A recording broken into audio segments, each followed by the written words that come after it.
Hey, hello physical science, this is Mr. B, and sorry I kind of abruptly cut the last one off, but just didn't want them to get too long. So we're again talking about presenting scientific data. We've talked about different charts and graphs that we can use so far, and then we ended talking about a direct proportion. Again, that's when we have a set of data, and again they're directly related to one another. Again, when one was 3, the other one was 3, when one was 6, the other one was 6. And now we're going to take a look at kind of the opposite of that. So this graph will show the flow rate of a water faucet affects the time required to fill a 1-gallon pot. So this is going to be an example of something that we call an inverse proportion, and that is when the relationship and the product of the two variables is a constant. So what that means is that they're almost kind of directly opposite of one another. So we have, again, our flow rate back over here. So if we look over here at flow rate when we're at 0.05, then we have, again, it'll take 2 minutes to fill the pot. So then if we keep going, if our flow rate is 1 gallon, it'll take 1 minute. And now this is where the inverse part comes in. When we get to 2 gallons, it will take only a half a minute to fill the pot. So if you look, everything is inverse of one another. So we have 2 over here, 2 over here. And every time there's a 2 and a 2, or every time there's a 2, it's matched up with a 0.5. So that is what it means to be an inverse proportion right there. And again, so now we're going to get an example here. So it says, again, a modem is a device used to send and receive data. So for example, if you upload an image to a website, the modem in your computer converts the data of the image into a different format. The converted data are then sent through the telephone line or cable TV line, and the smallest unit of data that can be read by a computer is a binary unit, or a binary digit, or a bit, and a bit is either a 0 or a 1.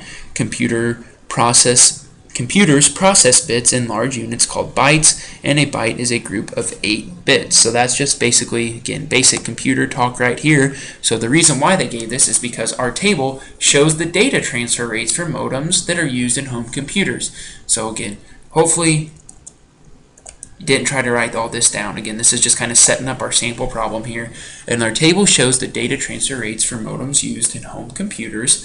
And data transfer rates are often measured in kilobits per second, or kbps, and the time required to upload 1 megabyte file is given for each rate listed.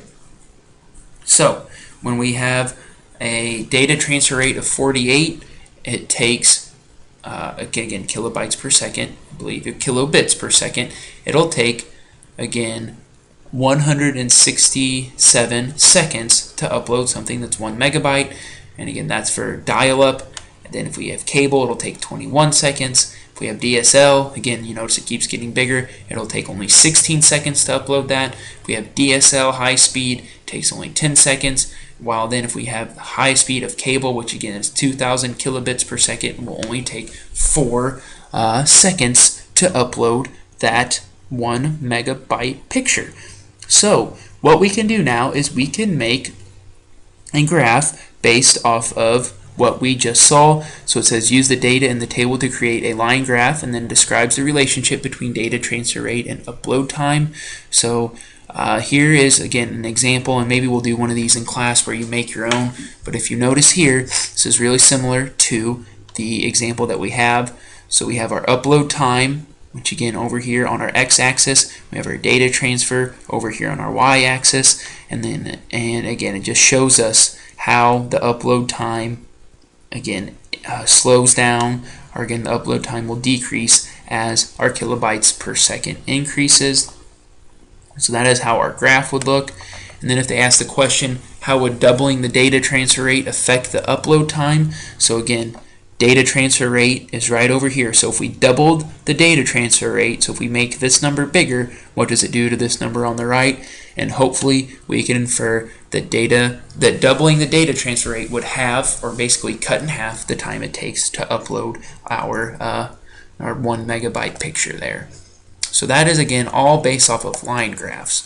So our next one we have is a bar graph, and that's often used to compare a set of measurements, amounts, or changes. And again, they didn't give us an example of a bar graph over here, but it's basically just what it sounds. And again, we can make a bar graph in class. We'll actually probably make all of these in class.